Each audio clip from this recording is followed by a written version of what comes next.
Olá a todos, neste vídeo vamos falar da motricidade. E em primeiro lugar importa distinguir dois tipos de motricidade. A motricidade voluntária e a involuntária. A primeira, com origem no córtex cerebral, é vinculada pela via piramidal.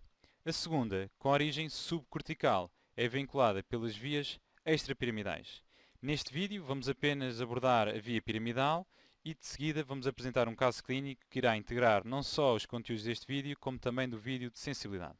A via piramidal, presente nesta imagem, é constituída por dois tratos. O trato córtico-espinhal, com origem no córtex cerebral e que se dirige até aos núcleos motores da medula espinhal, e o trato córtico-nuclear, com origem no córtex cerebral e que se dirige até aos núcleos motores presentes no tronco encefálico. Esta via geralmente vai controlar a motricidade voluntária do corpo contralateral. É constituída por dois neurónios, um neurónio central, localizado ao nível do córtex cerebral, e um neurónio periférico, que se localiza ou ao nível dos núcleos motores da medula espinhal ou ao nível dos núcleos motores localizados no tronco encefálico. Importa distinguir que alguns autores, contudo, consideram a existência de três neurónios, com o segundo neurónio a ser um interneurónio entre o primeiro e o último que acabei de descrever. No nosso entender, consideramos que esta via deve ser descrita como apresentando dois neurónios, até porque na prática clínica fala-se geralmente de lesão de primeiro neurónio e lesão de segundo neurónio. Em relação à origem da via, ambos os tratos têm origem maioritariamente no lobo frontal, destacando-se neste a área motora primária, ou também chamada apenas de área motora ou área 4 de Brodmann. Esta ocupa praticamente todo o giro pré-central, localizado na face lateral do cérebro, mas também parte do lobo paracentral, localizado na face medial do cérebro. De destacar ao nível da área motora primária a morfologia e a dimensão dos seus neurónios, as chamadas células piramidais gigantes de Betz, pelo tamanho do seu corpo celular e também, como é óbvio, pelo comprimento do seu axónio. Em relação à representação cortical da via piramidal, percebemos que, sendo o trato córtico-nuclear responsável pelo transporte de informação para os núcleos motores dos pares cranianos, que este tenha origem na porção inferior do giro pré-central na face lateral do cérebro, ao contrário do trato córtico-espinhal, responsável pelo transporte de informação para os núcleos motores da medula espinhal, que, como vemos, tem origem não só na porção superior do giro pré-central, como também no lóbulo paracentral. Nesta imagem temos representado o homúnculo motor ao nível da área 4 de Brodmann, que, como vemos, esta representação não está diretamente relacionada nem com a extensão da superfície corporal, nem com a massa muscular, mas sim com a destreza de determinados movimentos dessa região. As fibras do trato piramidal, para além de ter origem na área motora referida, também vão ter origem na área motora secundária ou área pré-motora e também na área motora suplementar, para além de ter origem no córtex parietal, embora aqui não tendo qualquer informação motora associada. Em relação ao trajeto das fibras, partindo do córtex cerebral, estas dirigem-se para a corona radiata, convergindo depois para a zona da cápsula interna. Neste trajeto, as fibras sofrem um processo de torção. As fibras superiores e mediais, que se destinam aos membros inferiores, passam a apresentar uma posição posterior, ao passo que as fibras inferiores e laterais, que se destinam à face, região cervical e membros superiores, passam a ocupar uma posição anterior. Assim, percebemos que o trato córtico-nuclear vai apresentar uma posição anterior relativamente ao trato córtico-espinhal. Na cápsula interna, as fibras do trato córtico-espinhal vão atravessar o ramo posterior da cápsula interna, com as fibras para os membros inferiores a localizarem-se posteriormente em relação às fibras para os membros superiores. Estando o trato córtico-nuclear adiante do trato córtico-espinhal, percebemos que o trato córtico-nuclear não vai passar no ramo posterior da cápsula interna, mas sim ao nível do joelho. No subtálamo, as fibras continuam a sofrer um movimento de torção. Assim, as fibras que eram posteriores tornam-se laterais e as fibras que eram anteriores tornam-se mediais. Assim, quando a via alcança o tronco encefálico, o trato córtico-nuclear que era anterior torna-se medial e o trato córtico-espinhal que era posterior torna-se lateral. No tronco encefálico, as fibras dos tratos vão apresentar diferentes localizações, tendo em conta o andar: mesencéfalo, ponte ou medula oblonga. Importa referir que o trato córtico-nuclear, representado à esquerda, à medida que vai descendo ao longo do tronco encefálico, vai enviando as suas fibras para os núcleos motores do tronco encefálico, sendo que neste seu trajeto as fibras decussam geralmente na sua totalidade. Existem, contudo, exceções a esta decussação completa, como irá ser abordado nos vídeos do tronco encefálico. No mesencéfalo, as fibras dispõem-se em diferentes locais. Em primeiro lugar, falar do trato córtico-nuclear, que se divide em duas porções. O trato córtico-nuclear propriamente dito, que se localiza adiante da substância negra, no quinto medial do pilar do cérebro.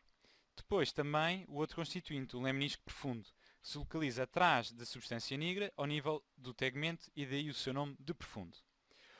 Este lemnisco profundo vai transportar a informação motora para o núcleo do oculomotor, troclear, abducente e também do núcleo acessório na medula espinhal, estando desta forma envolvido na via oculocefalógira, responsável pela coordenação dos movimentos conjugados da cabeça e dos olhos. O trato córtico-nuclear propriamente dito é responsável pela inervação dos restantes núcleos motores dos pares cranianos, nomeadamente trigêmeo, facial, glossofaríngeo, vago, núcleo do acessório ao nível da medula oblonga e hipoglosso. Em relação ao trato córtico-espinhal, representado a azul, este ocupa os 3/5 médios do pilar do cérebro, com as fibras para os membros inferiores a localizarem-se numa porção mais lateral, ao passo que as fibras que se destinam para os membros superiores a ocuparem uma posição mais medial. No pilar do cérebro ainda importa distinguir as fibras frontopônticas da via cerebropontocerebulose, que também ocupam o quinto medial, e as fibras temporopônticas, que ocupam o quinto lateral, fazendo parte também desta mesma via córtico-pontocerebulose. Continuando com o percurso descendente da via piramidal ao longo do tronco encefálico, reparamos que na porção superior da ponte estas fibras se encontram adiante e na linha média. Contudo, na porção média e inferior da ponte, a via piramidal vai se dissociar. Porquê? Pela presença dos núcleos da ponte e das fibras transversas da ponte. Depois de percorrer a ponte, a via piramidal volta-se a unir na porção superior da medula oblonga. Na medula oblonga, as fibras vão apresentar uma localização anterior e vão levar à ocorrência de duas saliências, uma de cada lado, chamada de pirâmides da medula oblonga, sendo esta a razão pela qual esta via se chama de via piramidal. Na porção mais inferior da medula oblonga, onde já não existe o trato córtico-nuclear, o trato córtico-espinhal apresenta uma decussação. A decussação motora, também chamada decussação das pirâmides. Genericamente, o trato córtico-espinhal vai dividir-se em dois. O trato córtico-espinhal anterior, que se mantém homolateral, e o trato córtico-espinhal lateral, que corresponde à decussação propriamente dita. Este segundo trato vai transportar a maior parte das fibras. Na medula espinhal, o trato anterior, que se mantém homolateral, desce ao nível do funículo anterior, imediatamente justaposto à fissura mediana anterior. Já o trato lateral, como o próprio nome indica, desce ao nível do funículo lateral contralateral, localizando-se entre a substância cinzenta e as fibras de sensibilidade que são laterais. Na medula espinhal, em cada mielómero, ou seja, em cada segmento da medula espinhal, o primeiro neurónio motor vai terminar ao nível dos núcleos motores no corno anterior da medula espinhal, fazendo assim sinapse com o segundo neurónio motor. O trato córtico-espinhal lateral, que já decussou ao nível da medula oblonga, vai fazer sinapse ao nível do corno anterior homolateral.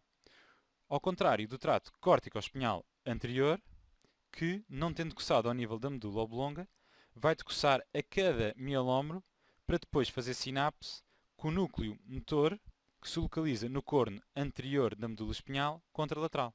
Com a decussação dos dois tratos córtico-espinhais, tanto do trato córtico-espinhal lateral ao nível da medula oblonga, como do trato córtico-espinhal anterior a cada mielómero, percebemos então que a via piramidal controla a motricidade do hemicorpo contralateral. Importa, contudo, referir que alguns autores defendem a existência de fibras córtico-espinhais homolaterais. Assim, para além do trato córtico-espinhal lateral, que decussa ao nível da medula oblonga, e do trato córtico-espinhal anterior, que decussa a cada mielómero, existirá um terceiro contingente de fibras, de menor proporção, que acompanha o trato córtico-espinhal anterior, mas que depois acaba por não decussar ao nível da medula espinhal, mantendo-se assim sempre homolateral. Por fim, importa destacar a organização das fibras do trato córtico-espinhal lateral ao nível da medula espinhal.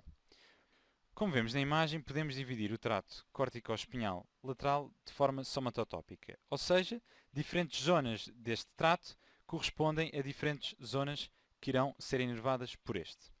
Sendo uma via descendente, como as fibras para a região cervical vão sair primeiro da medula espinhal, faz sentido que estas tenham uma localização mais medial, porque vão sair primeiro para fazer sinapse ao nível do corno anterior da medula espinhal.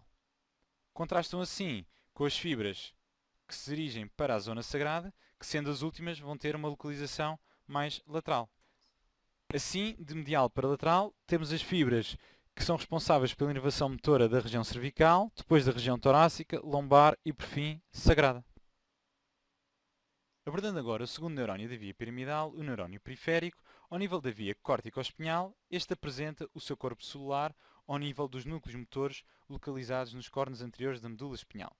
Ao passo que, ao nível da via córtico-nuclear, este neurónio periférico apresenta o seu corpo celular ao nível do núcleo motor do nervo craniano. Na via córtico-espinhal, o axónio deste segundo neurónio motor vai percorrer a raiz anterior do nervo raquidiano, ao passo que, na via córtico-nuclear, o segundo neurónio motor, ou neurónio periférico, vai percorrer o nervo craniano até alcançar as fibras musculares. O neurónio motor, juntamente com as fibras musculares que inerva, formam no seu conjunto o conceito de unidade motora.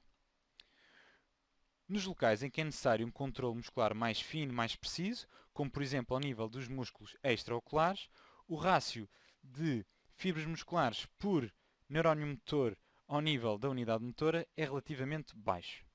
Contrastando com os locais onde é necessário sobretudo força e menor precisão na contração muscular, como por exemplo ao nível da coxa, onde o rácio número de fibras musculares por neurónio motor é muito superior em cada unidade motora.